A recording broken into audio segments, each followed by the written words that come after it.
for reminding me about that.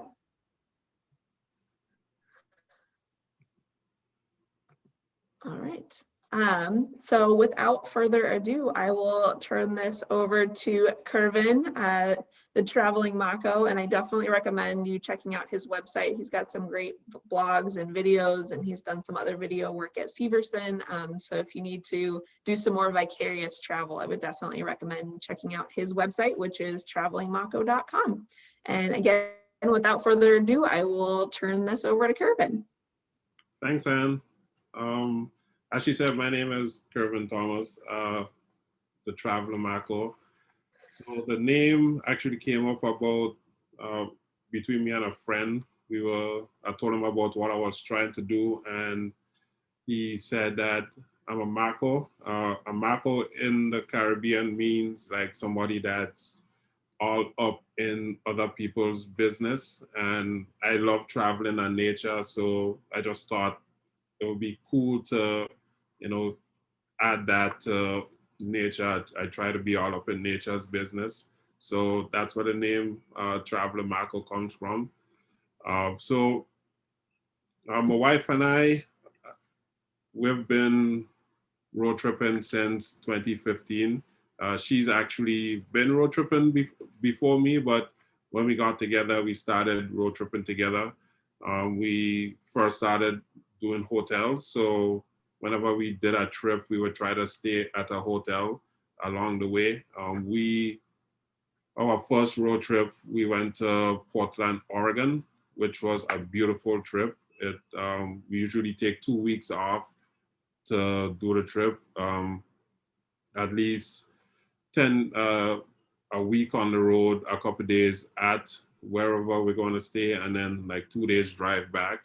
And from there, we went to tent camping, paid tent, where we would stay at a campsite. And that year, we went to the Smoky Mountains, and we tent camp along the way. And last year, we tried what's called dispersed camping or boondock camping. That's where you find what's called Bureau of Land Management properties that you could stay at.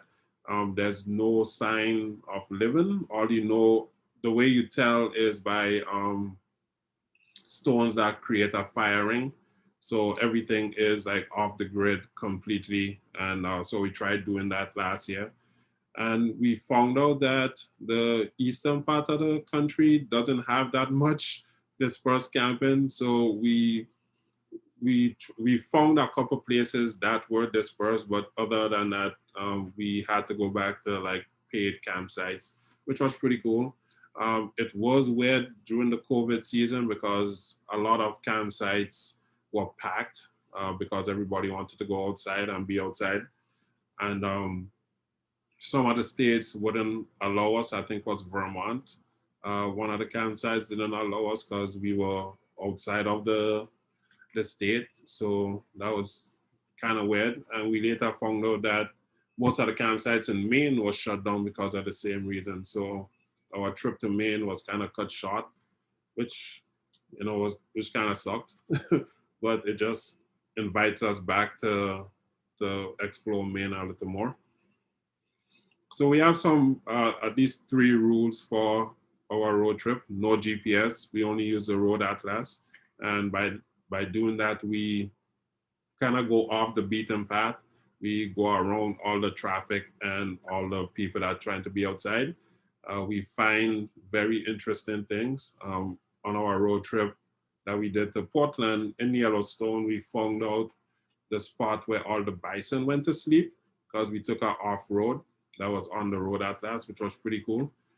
We try to do no major highways, only county roads and roads off the beaten path. And we don't really have a plan. We only have an end destination, which is pretty cool because sometimes you plan and it doesn't go as planned. So you kind of get upset, but having no plan, you get to truly enjoy where you're going. And most of all, have fun. So the first day, once we left Illinois, the first place we stayed at was the Tippecanoe State Park in Indiana. And it's located in the city called Tippecanoe, which I thought was funny because there's a big river that runs through the state, through the city, and they offer canoeing trips. They're also home to RV campers. You could do tent camping, and also they have small cottages. So if you want the amenities and be in nature, you could do that. But like I said, we tent camp, so we went to the tent camping site, which was really close to the river, and it was along a path, a hiking path. So we just hopped straight from the campsite onto the hiking path, and I have a small video showing that. So that's a Tippecanoe River that you can go canoeing on.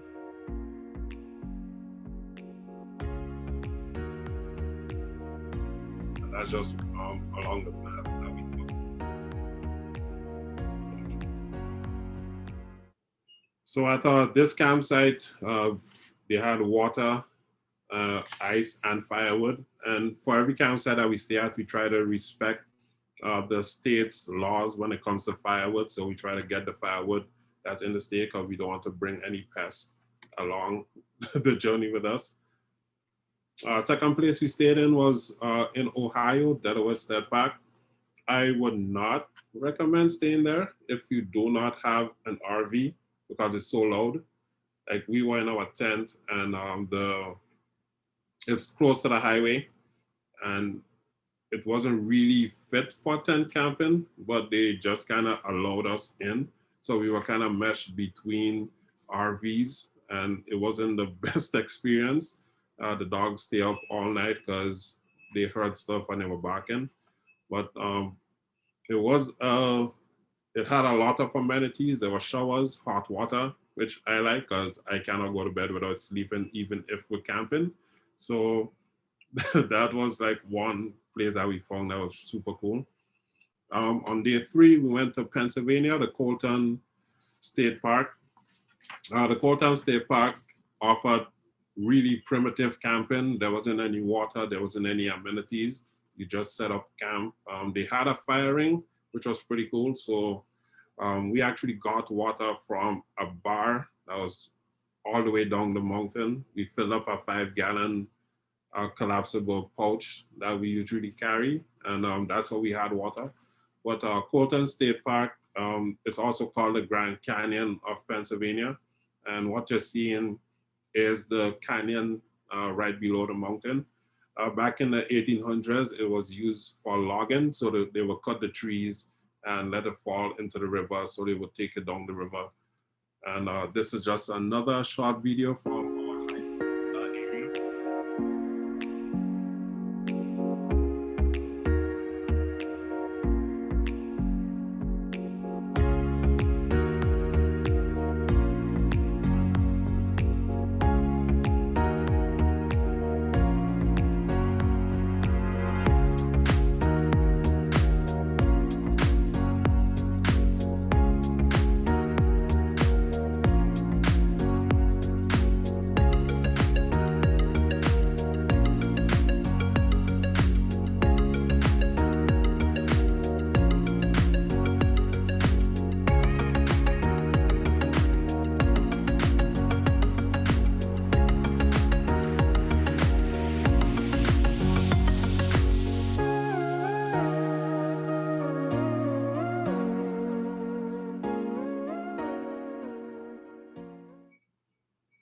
So in the video, you saw like a stone firing. That's just a sign of dispersed camping. They allowed dispersed camping in the Colton area. And it's also part of the, I'm going to butcher the name, but the Arondack Trail that runs through. So we purposely, as we were going on our trip, we purposely hopped on the trail. So most of the places that we stayed was along there. The Breakneck Campground, this was also in Pennsylvania, Pottsville, Pennsylvania. This was old farmland that the family turned into a campsite, so you could actually do tent camping. They had small cottages, and they offered showers and firewood, I believe. Yeah, if I remember correctly, they did have showers and firewood, and they had a big field. So if we had pets, they could actually play in. And this was just our dogs playing in one of the fields that they had. Our dogs are not the best at fetch, but they just like to is wood.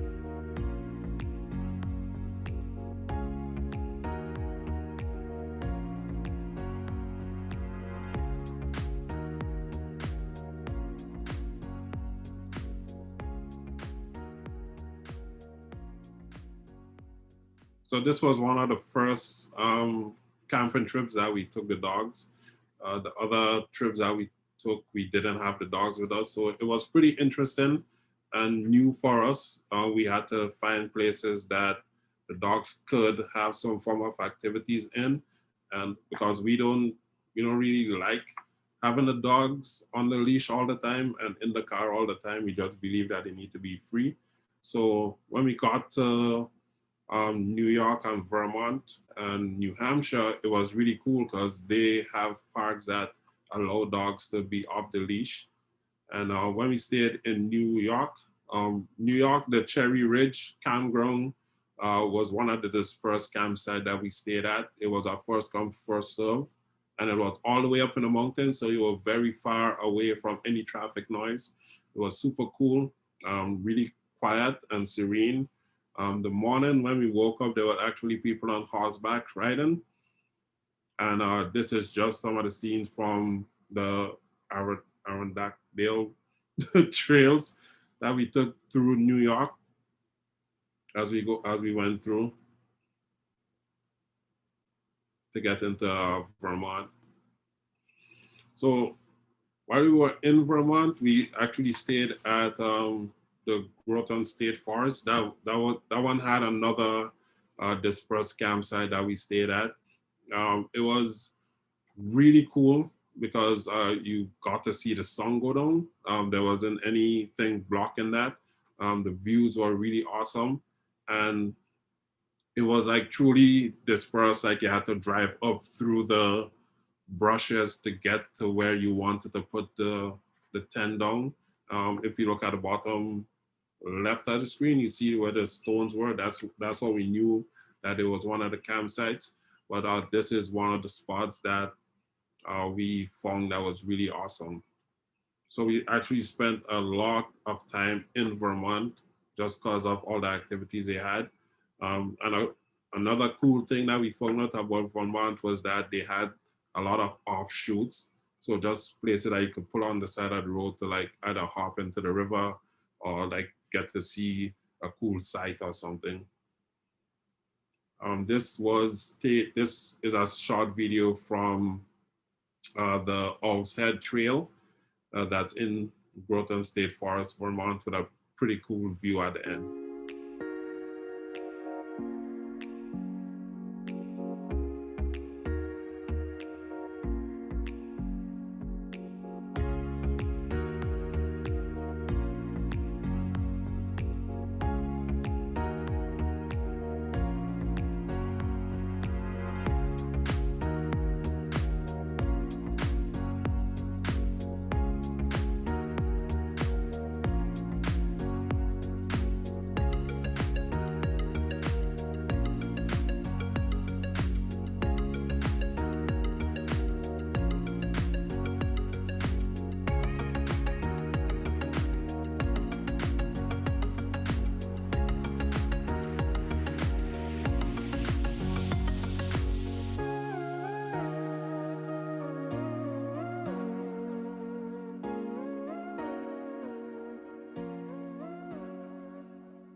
So this is the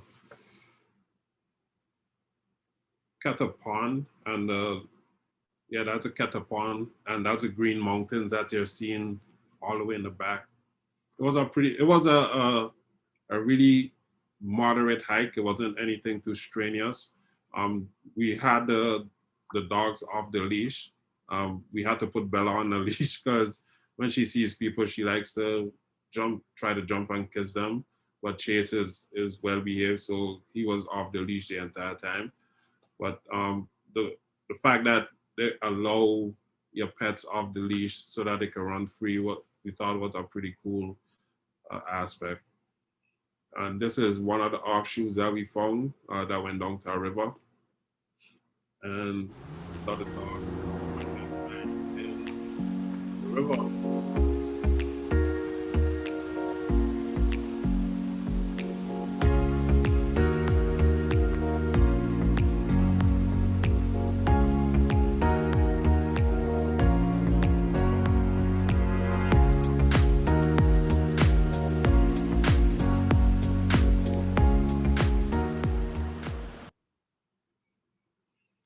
And next stop, we went to New Hampshire, the White Mountains Wildwood Campground in New Hampshire, which was also along the Arundel um, Trail. And these are just some views. That's also part of the Green Mountains. It was super cool because they had just water, but it was not as low because they offered tent camping.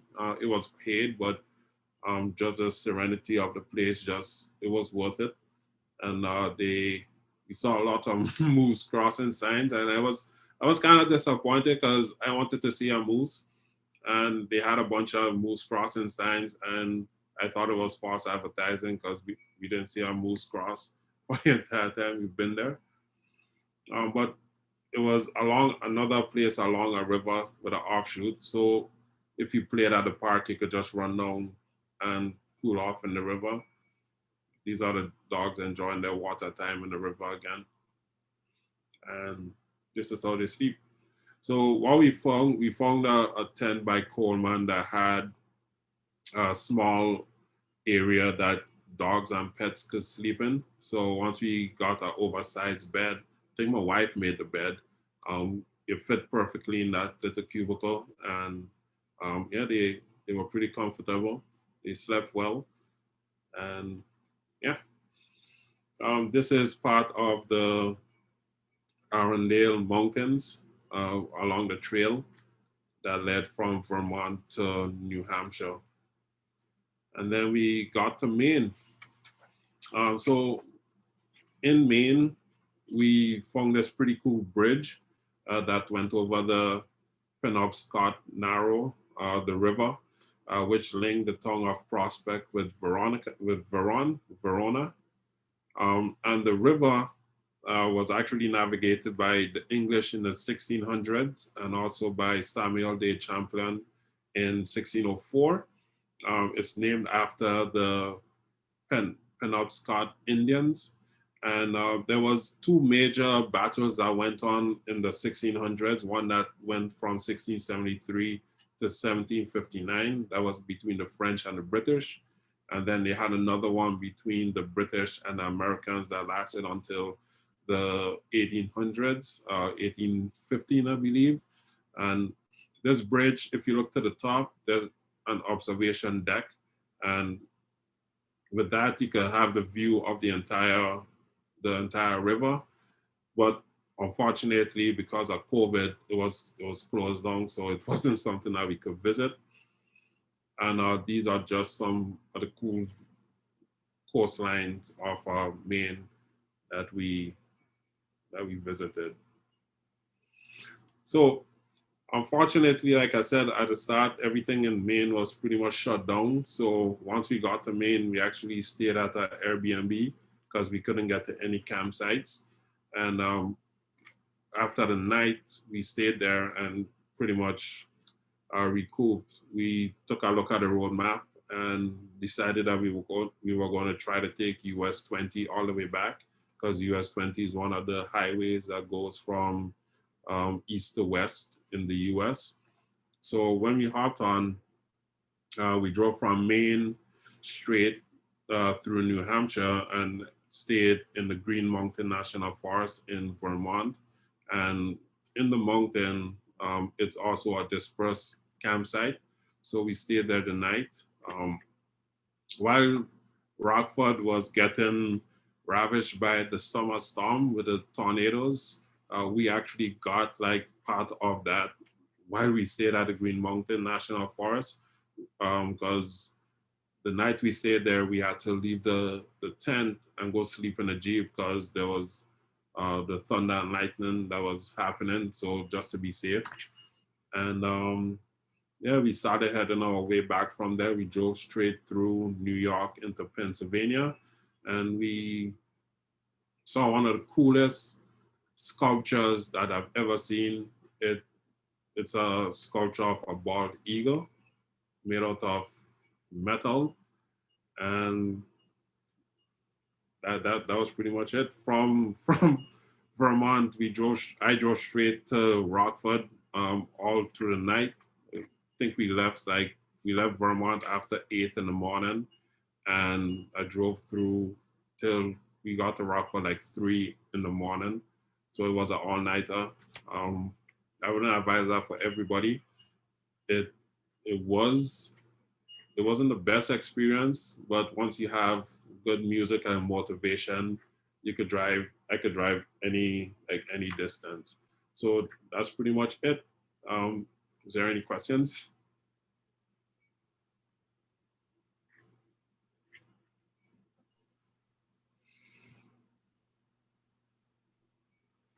Kervin, thank you for sharing. I guess one of my questions is what was your favorite stop as part of the trip? Oh, definitely.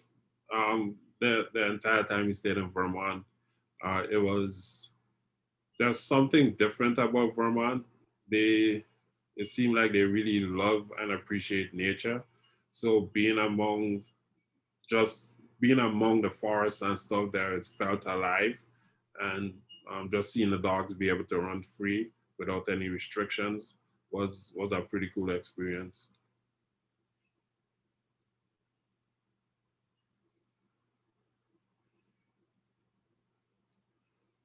And also, just part of our prepping for the camping trip, we actually set up the tents um, in the backyard and like let the sprinklers go off to check to see if there's any leaks or anything, so that we could take care of it. We have I think it's Scotch Guard that we spray over the seams so that it helps make it more waterproof. Um, we we always check to make sure that all our equipment that we have are up to like they're good. There's no damages or anything. So yeah.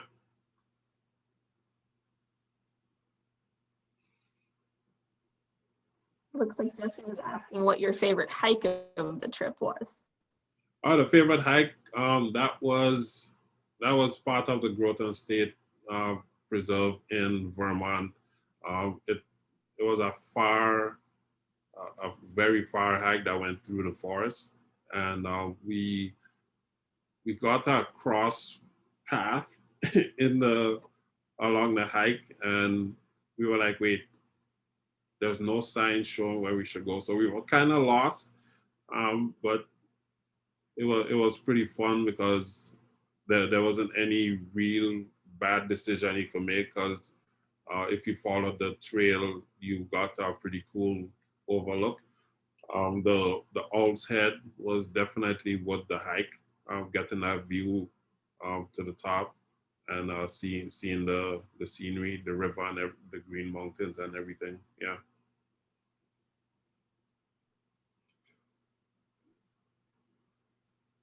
Do we have, let's see, any have other questions from anybody?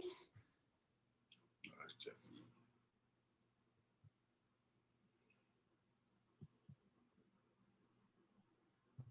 Yeah, the White Mountains do have super extreme temperatures. Luckily, the time we went there, it wasn't. It was during the summer, so the temperatures dropped a little bit, but it wasn't anything that was pretty uncomfortable. For like we always have a jacket. We always walk with a jacket and rain gear, and just for protection. We take her Jeep. We take my wife's Jeep just because the Jeep is the best road trip vehicle ever, especially if you have a soft top. You could just pop it back and you get a pretty panoramic view of everything that's going on. The only downside I would say about that is um, the weather pattern could change pretty quickly, so you have to find a spot to pull over to make sure that you don't get wet. So yeah. Oh yeah, yeah, Julie, it was fun using the atlas because every year and every edition that comes out, new roads are added. And what we do with ours is if we take a path that doesn't show, we actually draw it on.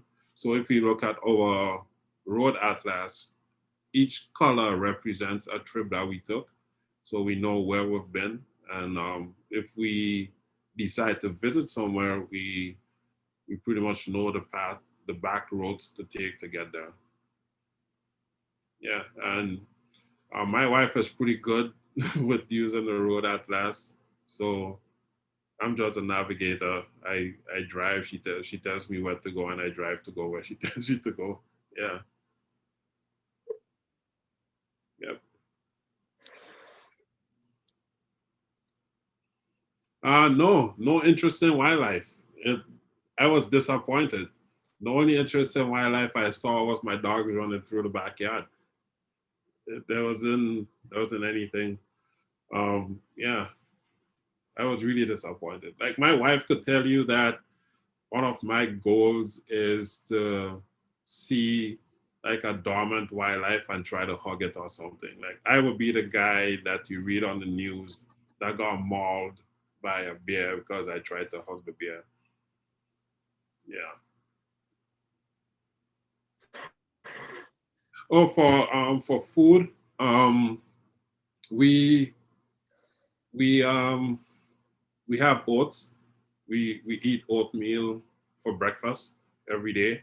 Um, we have coolers that we use for storing like the cheese and the meats for sandwiches.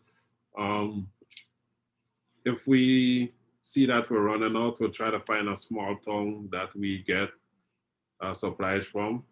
Um, for ice, when we stop to get gas, we just get ice from the gas station while we're there. And the collapsible water vessel, we actually got that from Walmart. Walmart has this brand called Ozark Trail that we like a lot because their stuff is super cheap and it's really good. The collapsible water bottle, we doubled it as um, portable water and also water that I use to shower. Because what we did, we take it and we pump the heat in the car while the top is off, so that the water could get warm. So that by the time we get to a campsite, it's pretty cool to take a shower with, and we everything that we have for supplies fit in a duffel bag, including the chairs. So if you go back, we go back to New Hampshire. Boom, boom. So if you look at the chairs that that's set up, all of that fits in the duffel bag that we have that we carry with, and the shower tent is a skinny one in the back. It's a changing tent. It's by Ozark Trail, um, and we just have, I think we have like 3 or 4 tarps that we use so that if it's wet, the dogs could still have a place to sit outside. We put a tarp under the tent that we use so that moisture doesn't get in from the bottom. And we have our roll-out mats that look like yoga mats that we put inside the tent that we put our sleeping bags over so that the floor is insulated. And I have a roofing hatchet that doubles as like an axe and a hammer. And also it has the holes to pry like the pegs for the tent up. We use that to chop the wood. And yeah, all the wood is pretty much from the state that we're in. We try not to bring wood from another state into another state, so we don't transport anything. Yeah, and even the beer, like most of the drinks we have are from the state that we're in, because you have to have beer. Yeah, Well, you have to drink local, right? yeah. Drink local, support local. Yeah. Um. Yeah. Anything else? Did anyone else have any other questions? Oh, there you go. Oh, so that's a good question. So, what do we cook? We don't really like the fire is mainly to boil the water to make oats. Um, I think last year, not last year, the year before, we we bought we bought steak from Walmart and we grilled it over the fire, and that was like the best steak I've ever had in my life. So yeah, we for cooking we don't really do much cooking. It's dry goods, so we would have the oats and we would mix it with like raisins and stuff, so that we're not transporting that much stuff. And for the bowls and plates that we use, we make burgers as well. Yeah, sometimes we make burgers. But the plates and stuff we use is biodegradable, it's environmentally friendly, so it's not like trash waste that we use.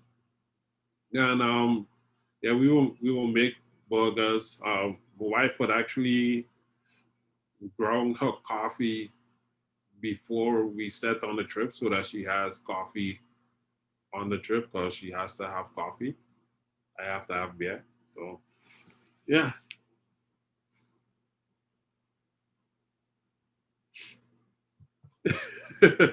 Yeah, that's a good combo. Yeah.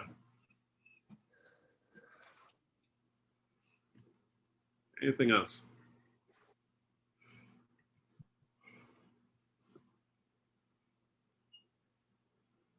Yeah, does anyone have any other questions or?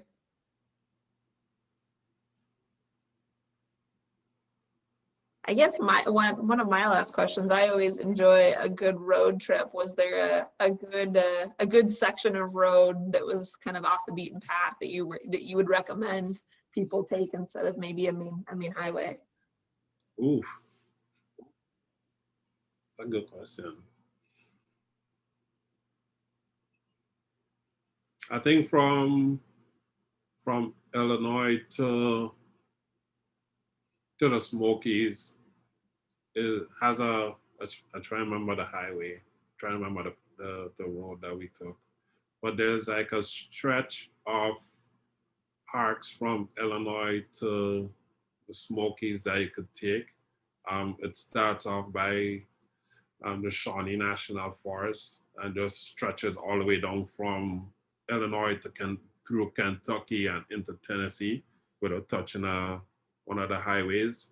That was a really good one. We took that one in 2018, and it was awesome. Like along the trip, there was just so much that you could see.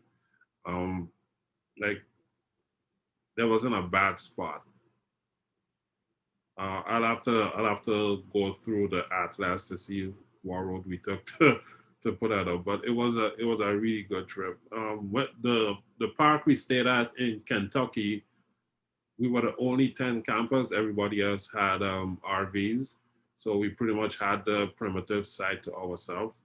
And when we woke up the morning, there was, I want to say, about 10, 15 deers just hanging out. It was pretty cool to see. What's next on the road trip list? I think for this year, planning on going to Utah, checking out Utah to see what Utah has. Utah, yeah, around that area.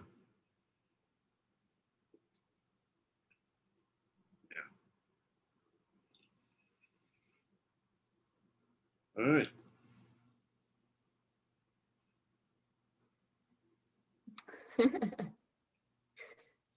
Jesse, you don't want to do any winter camping today? Yeah.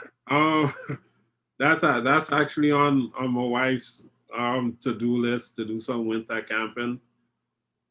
I'm not ready for it yet, but um, yeah, yeah.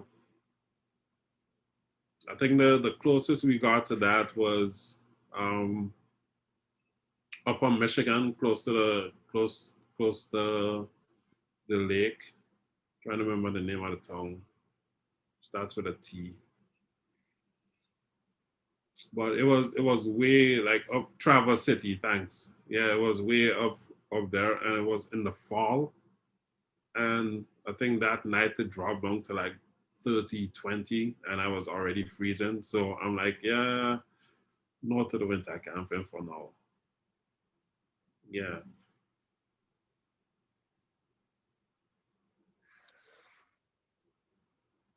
Yeah, Jesse, those people are Ooh, those people. Jesse. Yeah, no, I'm sorry. I'm not ready. I'm not ready for that yet. It makes me cold just thinking about it. So if Yeah, you're not looking, there's the comments thread on the side. And Jessie said she saw people camping at Mississippi Palisades last weekend in the freezing rain. yeah, And no, that seems a bit, yeah, those are hardcore. I mean, I guess they're really dedicated to camping. Yeah, those are hardcore people. Yeah, yeah. There's a lot into winter camping that you have to take into consideration. So what's focused with me for several hours. Yeah. Yeah, for winter camping, you have to properly insulate the tent and have the sleeping bags that are rated for a certain temperature. Ensure that the bottom of the tent is like well isolated from the ground, because one of the things that people don't understand is like the ground absorbs all the body heat. That's why you have to make sure it's well insulated. Um, yeah, there's a lot into that one.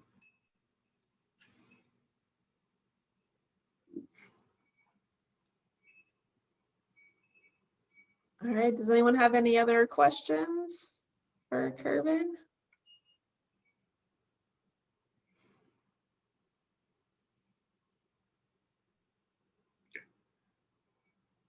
All right.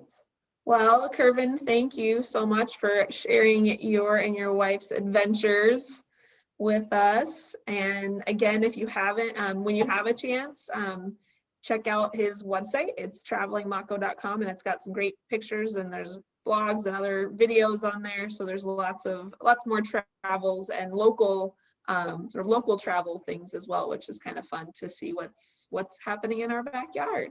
Yeah, And then shameless plug, if you want to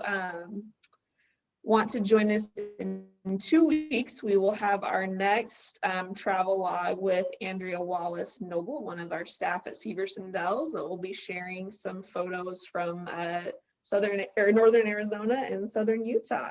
And then Kervin, if you had something else you wanted to share? no. Okay. All right, does anyone else have anything they'd like to say before we sign off for the afternoon? All right, well, thank you guys so much for joining us. Enjoy the rest of your Sunday. It was sunny, and I've noticed the sun is now gone, so hopefully everyone's staying warm, and we look forward to seeing you guys soon. Thank you so much. And Kervin, thank you again. Yeah, thanks for having me.